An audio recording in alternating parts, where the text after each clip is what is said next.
Welcome to this channel. If you are new here, consider subscribing. As always, don't forget to turn on the notification bell that whenever I post the new materials, you'll be notified.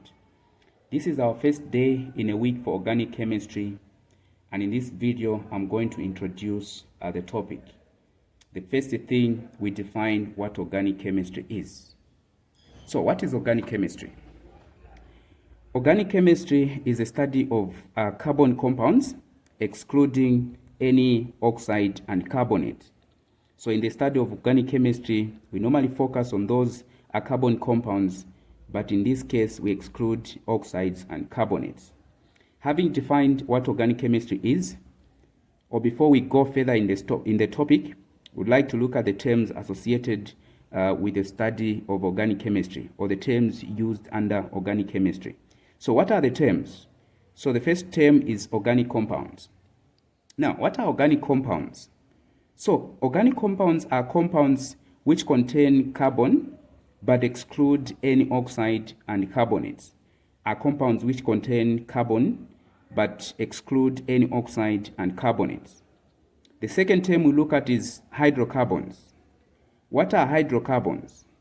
As the name suggests, so these are compounds that contain carbon and hydrogen only.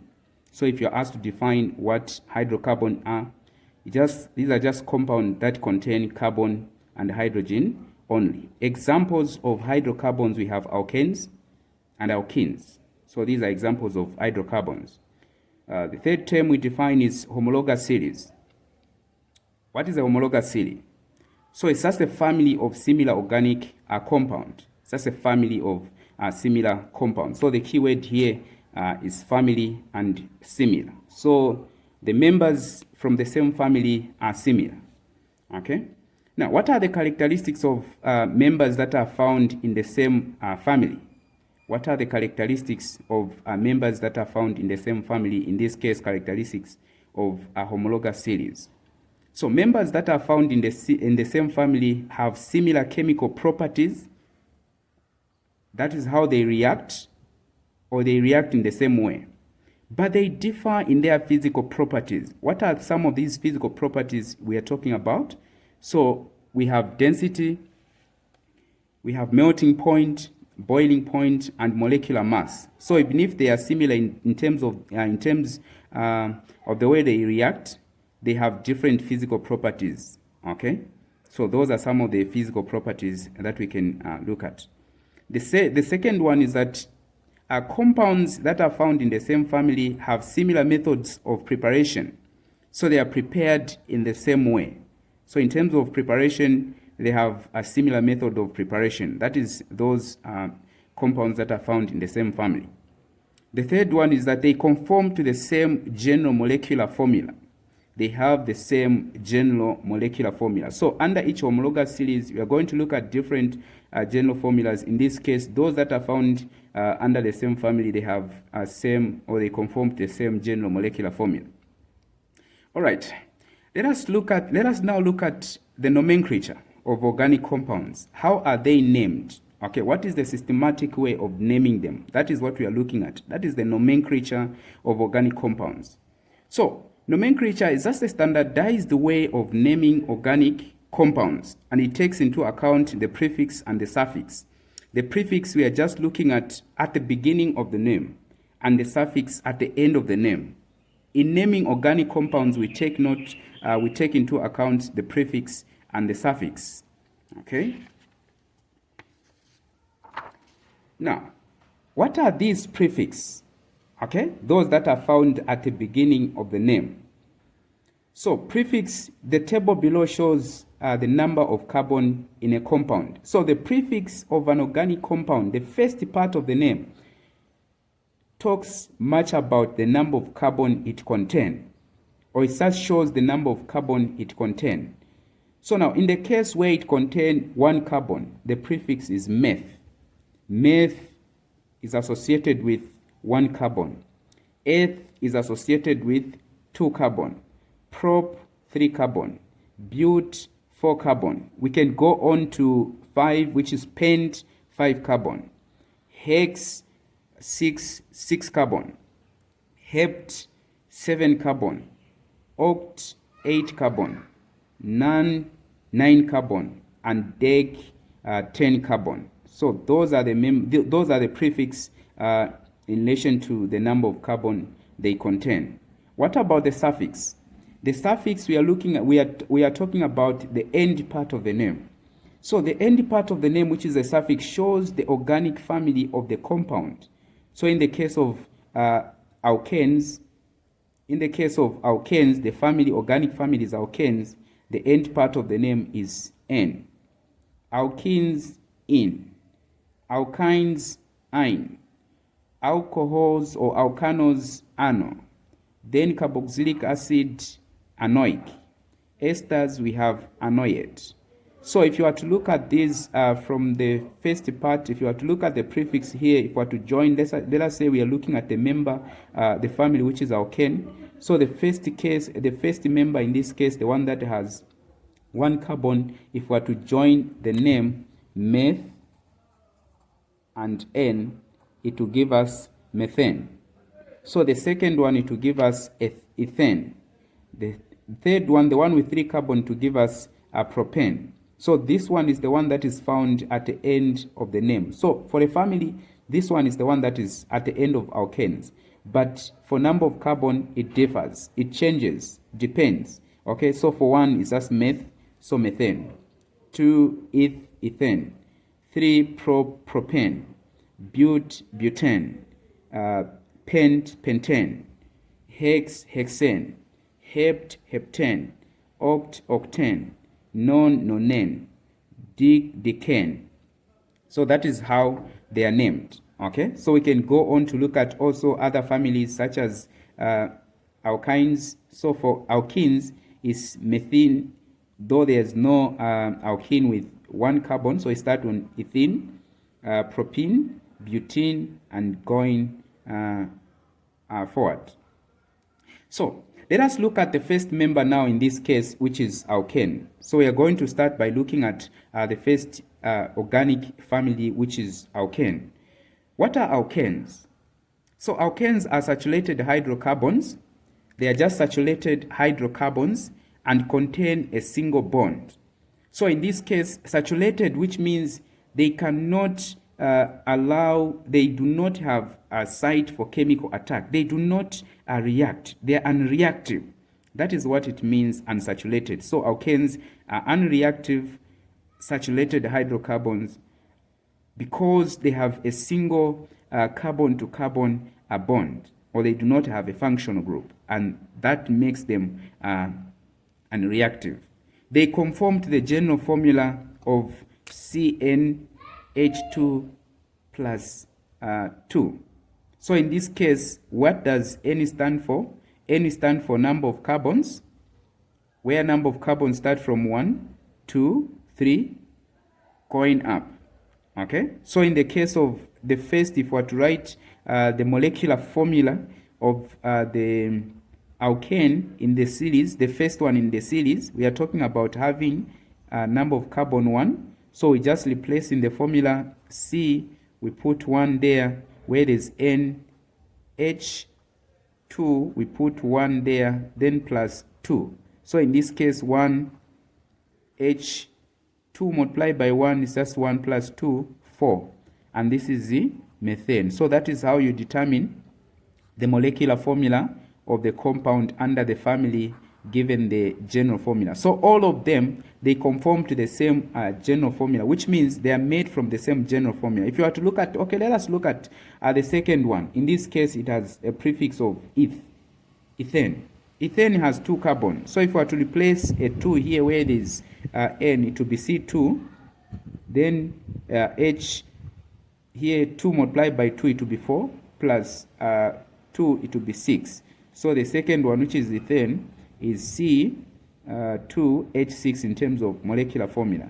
So they conform from the same general molecular formula. So in the questions, you find questions that are asking about the general formula, molecular formula, and the structural formula. So you should know which one is the general formula, okay, as we'll look at the molecular formula and structural formula where we're going. All right.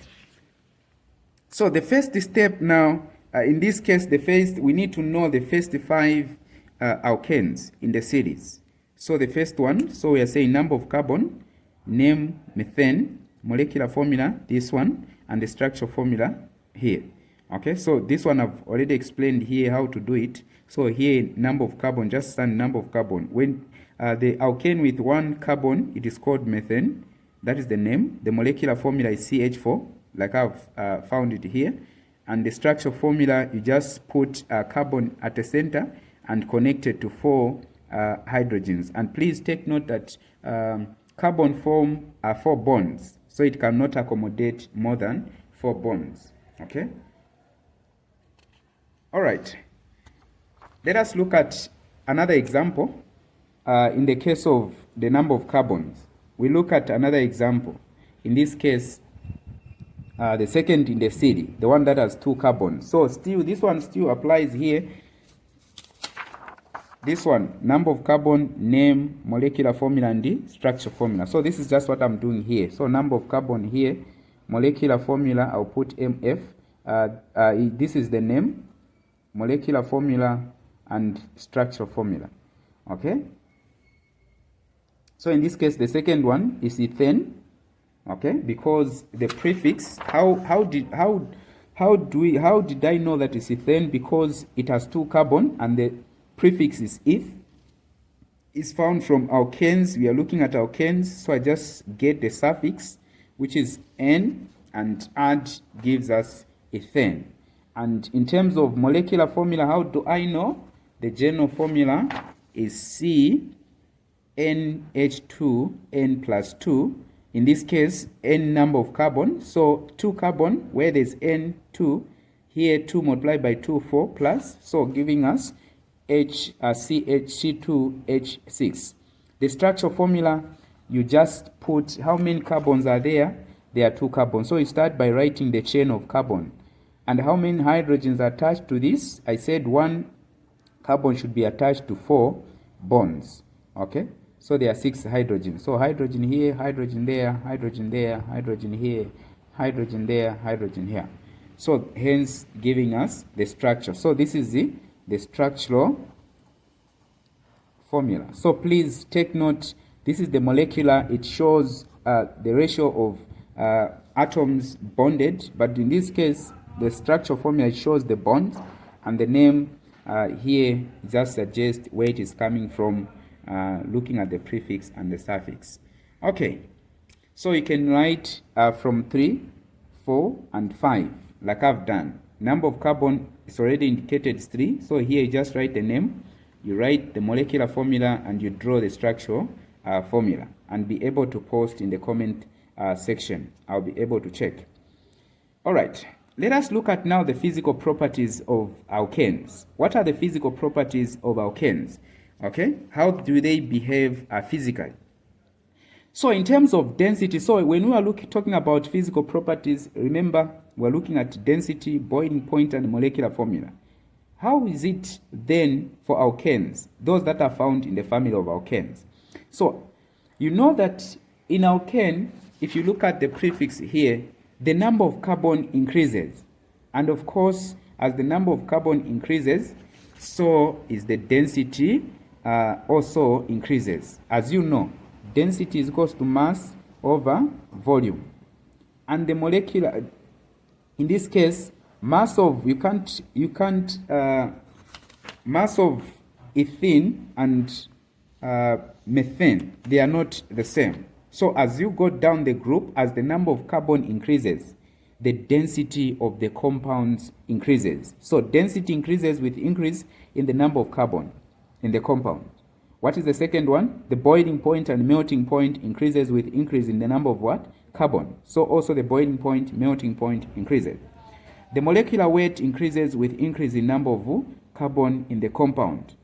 And lastly but not the least, the first 4 are gases, the next 12 are liquids, and the rest are waxes. Okay, so these are some of the physical properties that alkanes have. What about the chemical properties? Okay, earlier I said These are unreactive. They are saturated. So now, what are the chemical properties? Because chemical properties, we are looking at reactions. So now, do they react? That is the question we should ask ourselves.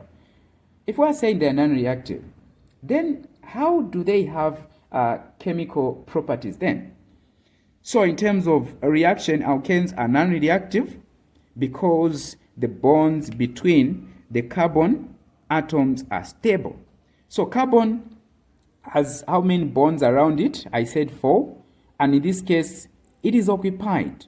And therefore, there's no room for chemical attack. And this is the reason why we are saying alkanes are stable. They're in their stable state. If something is in stable state, it cannot react. Okay?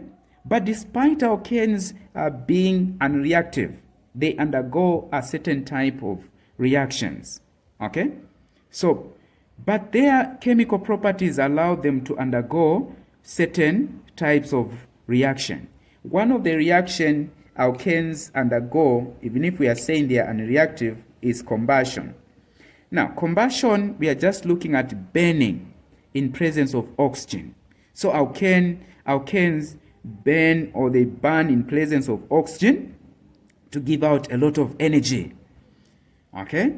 And this reaction, the reaction that gives out energy is called exothermic. So the nature of a reaction that gives out energy is called exothermic reaction.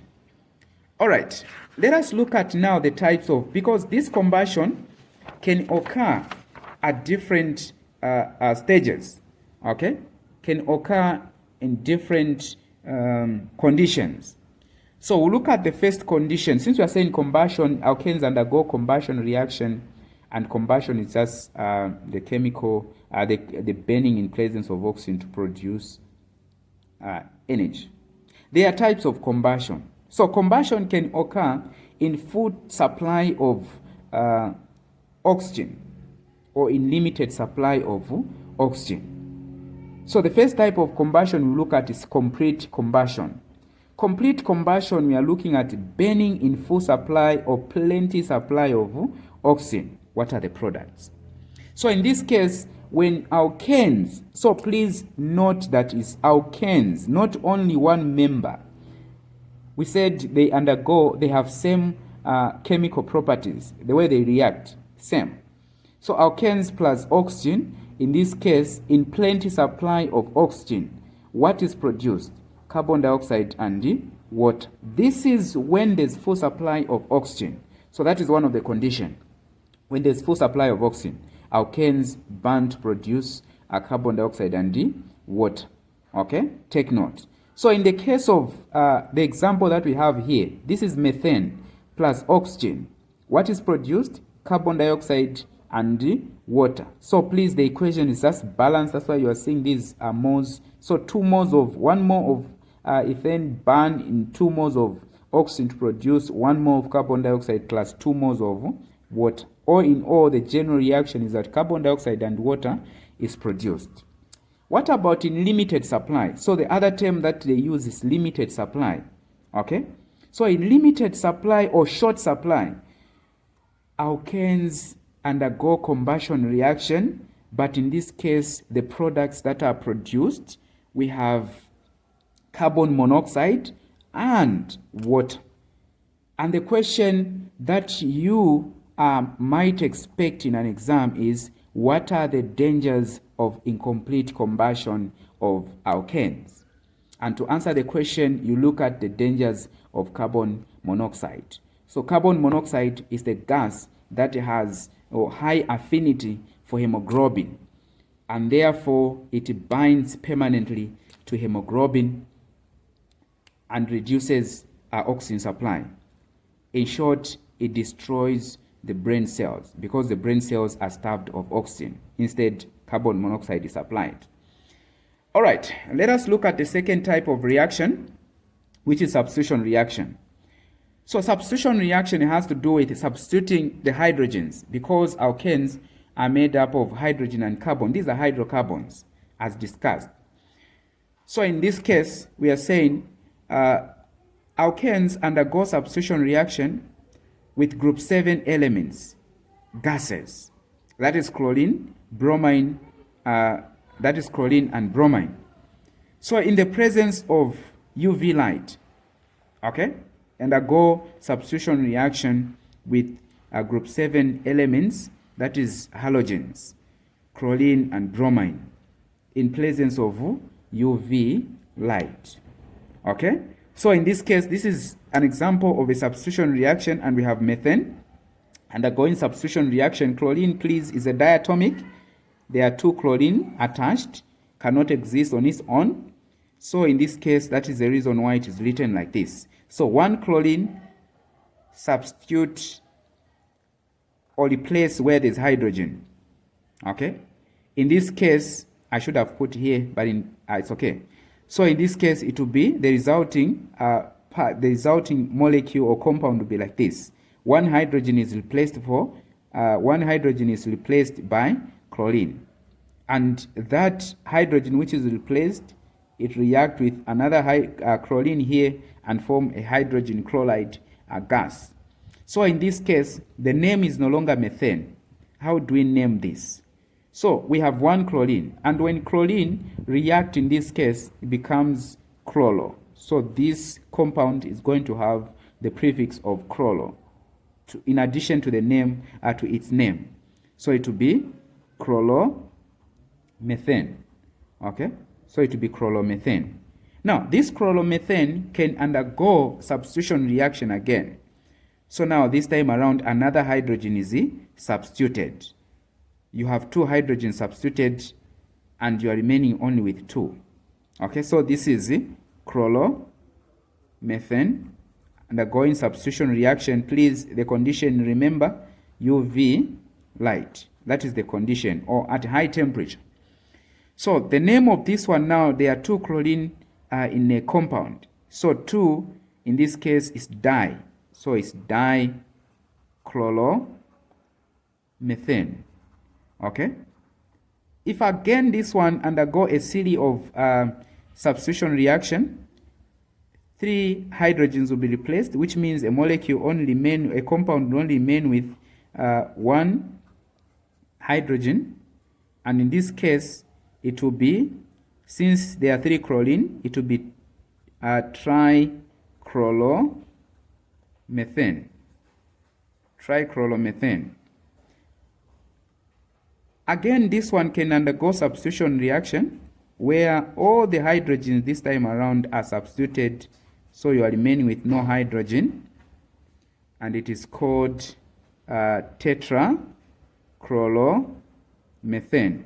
So tetrachloromethane as a name. All right, having looked at substitution reaction, let us look at the other type of reaction, which is cracking. So what is cracking?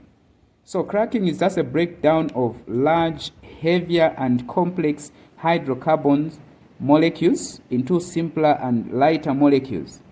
Hydrogen gas in this case is produced. Okay, this is one of method by which hydrogen is manufactured industrially.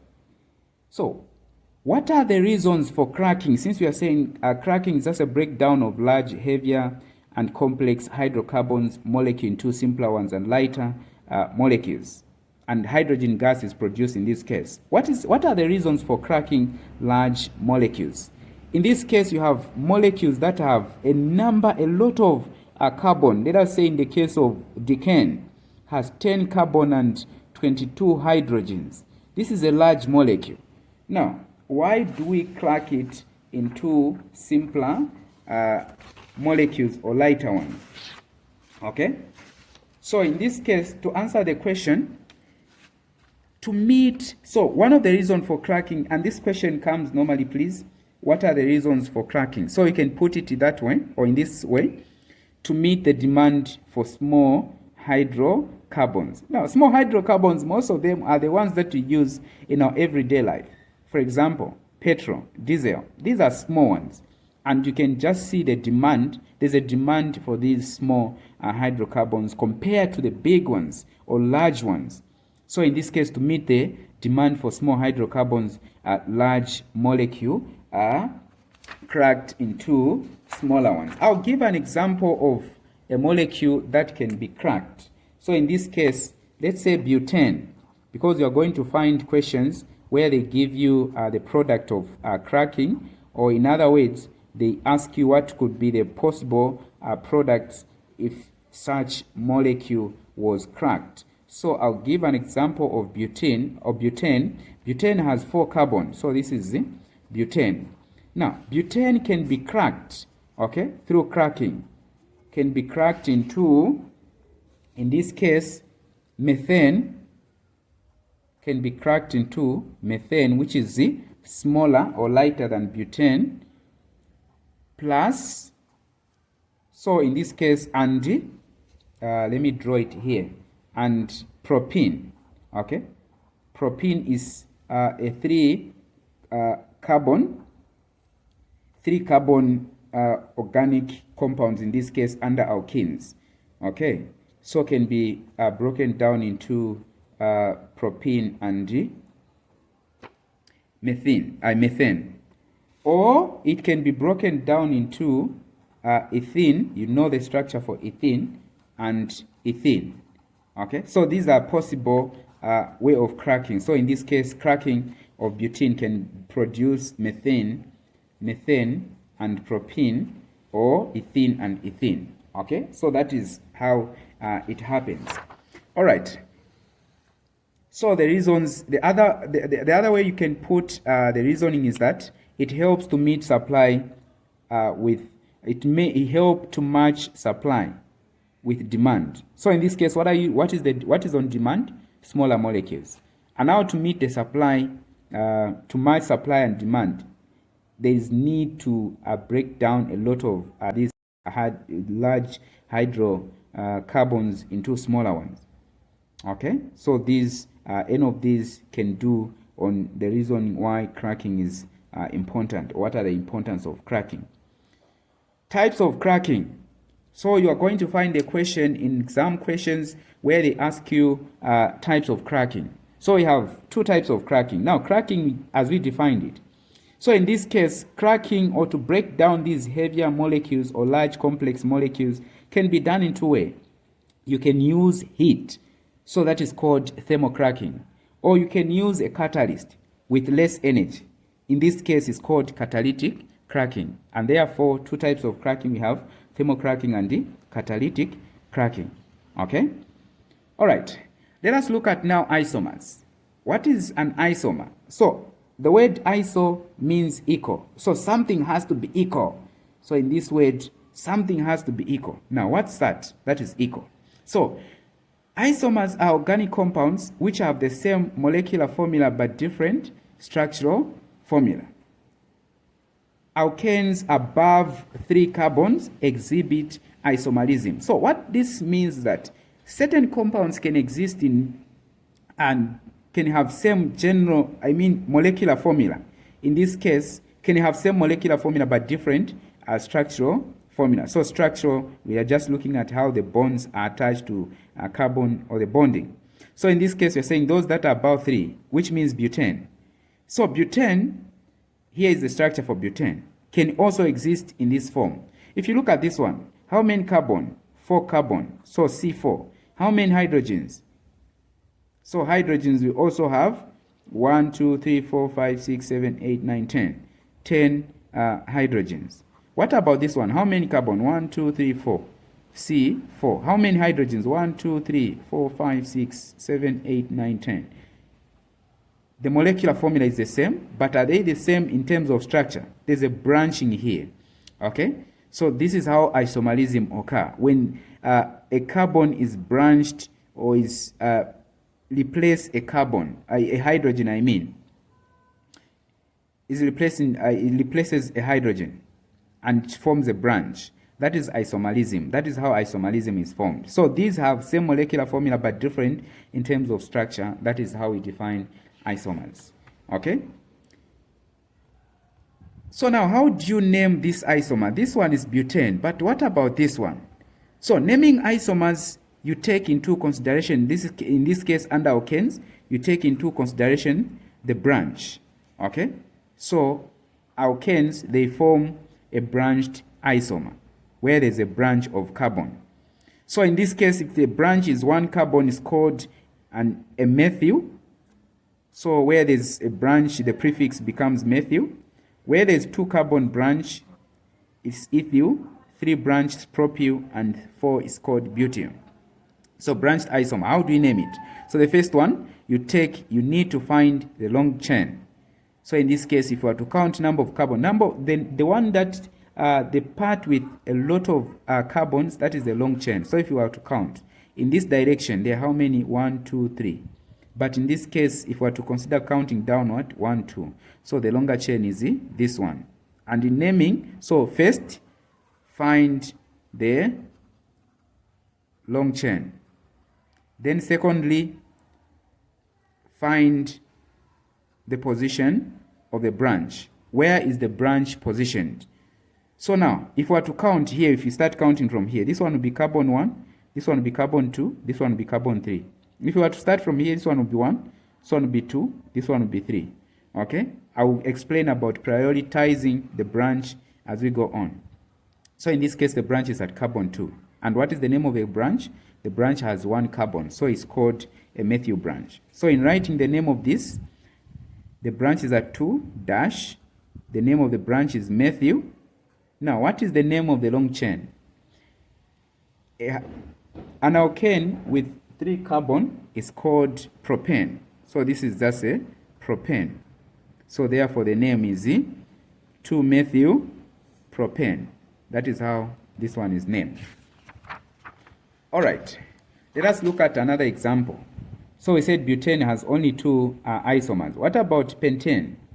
Pentane can exist as this, okay? In all the cases, in this case, it has how many? 5, 12 carbon. What about in this case, how many carbon? 1, 2, 3, 4, 5. So even this one is pentane, but different structure. Even this one is pentane. So this one is pentane, but what is the name of this one?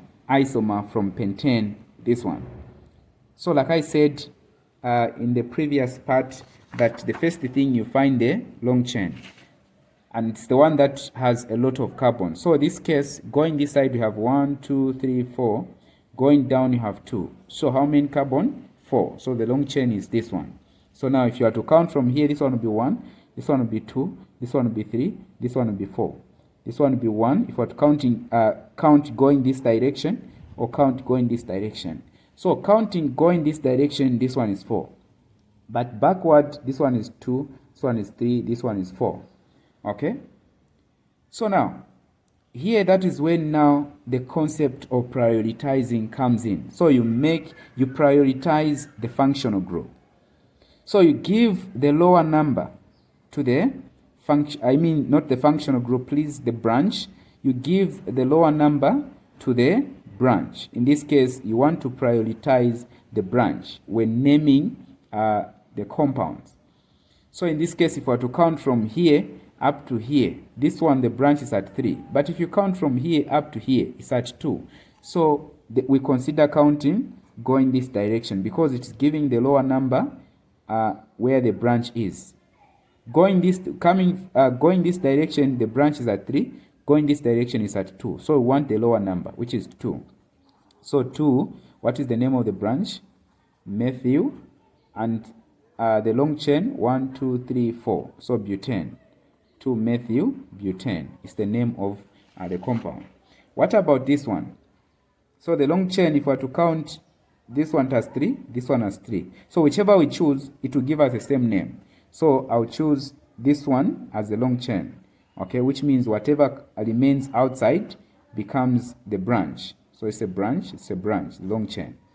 So in this case, if I count from here number of carbon, this is 2, this is 3. From here, this is 1, this is 2, this is 3. So now, all in all, the branch is at 2. So we have 2, this branch, comma, 2, the other branch down. So this branch and this branch. Dash, what is the name? Methyl, but there are 2. So dimethyl propane. Okay, that is the name for this isomer of pentane. Okay, Let us look at now the fractional distillation of petroleum.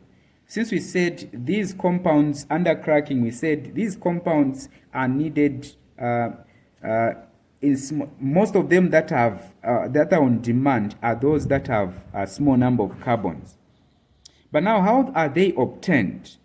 Okay, so let us look at fractional distillation of petroleum. So petroleum or crude oil is a component of hundreds and hundreds of different types of organic compounds.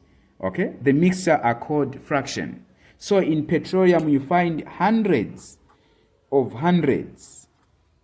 compounds. In this case, we need to separate them because they have different uses. So we are saying in this case, the finally of crude oil. Crude oil is the mixture of hundreds of different types of organic compounds. The mixture are called fractions. Each fraction has its own physical and chemical property and uses. Therefore, they are used they need to be separated.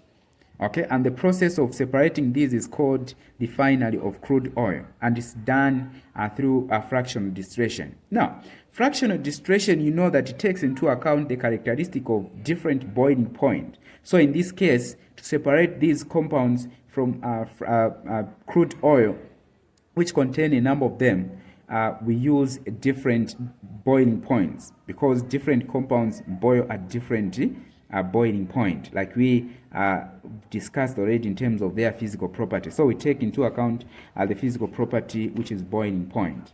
That is the one that enables us to separate them. Okay, so how are they separated? So here is a simple refinery tower. Okay, how they are separated. So the first step in this case in their separation is that the mixture is the crude oil is heated. Okay, so there's heating of the crude oil. So the crude oil is heated, and the heated crude oil, now the hot one, it comes into the refinery tower. So in terms of temperature here, down we have high temperature of about 350 degree. As you go up here, the temperature reduces to 250, you go up to 120, and up there 50 degree Celsius.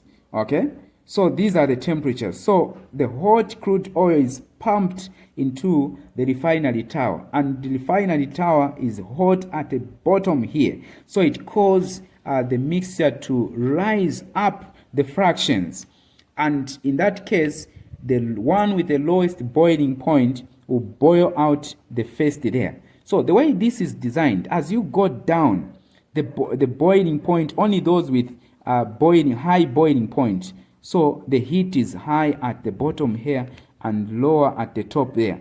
So here we have those that have high boiling point, and they are on top lower boiling point. So in this case, to separate these fractions, the first to boil out on top there are refinery gas with low boiling point. So on refinery gases, you find those hydrocarbon with number of carbon from 1 to 4. So number of carbon 1 to 4 there.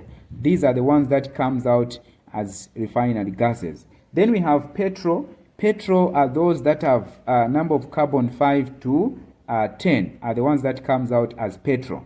Then we have so petrol, also known as gasoline. So we have also naphtha. Under naphtha, we have those that have carbon 8 to carbon 12. Then under kerosene, we have carbon 10 to carbon 16. Then we have diesel, carbon 14 to carbon 20. So please, what I'm indicating is the compounds in terms of their number of carbon. And you can see those with lower boiling point, they have low number of carbon. Like we discussed, as you go down, as the number of carbon increases, so is the boiling point. So going down there's high boiling or boiling point increases. Going up there, boiling point decreases. Also density increases. Molecular mass going down increases. Okay. So what about refinery fuel? So on fuel, we have those that have carbon. So for diesel, we said 14 to 20. Then we have diesel. So diesel 14 to 20. What about refinery fuel? So going down, the number of carbon increases, okay, until you reach the bitumen down here are those now with number of carbon greater than 70. So those with number of carbon greater than 70 are separated at the bottom there. And now you can see that those that comes out the first or on top there have low boiling point. Like I said, this separation method takes into account the boiling point. So the ones that comes out first are those that boil at lower temperature. As it increases, as the temperature increases, so when petrol boils out, the next one to boil out is gasoline. The next one is naphtha, kerosene, diesel, fuel, lubricating oil, and finally bitumen or tar are the ones that boil out at that particular or at the bottom there. Okay, so this is how the simple refinery tower works. And of course, on this one, you expect questions. Can be multiple choice questions, even section B question, section C question. So what you need to the point that you need to take note here is that those that are at the bottom have high boiling point, and therefore they boil after they are separated after those with a lower boiling point are separated. Okay, so you should take note of that. Okay, what are the uses of the fraction? So your homework or your work or the work that you're going to do in this case, you are going to look at these fractions. What are their uses? So give the use of each fraction given below. So refined gas, petrol, naphtha, kerosene, diesel, fuel, lubricating oil, bitumen, and each you are given a 1 mark. Okay, so this is my work. You can do it, and let us meet in the next session. That is the second day of organic chemistry in this organic chemistry week. So after this video, we'll start solving questions on alkanes. Okay, for this video, thank you very much.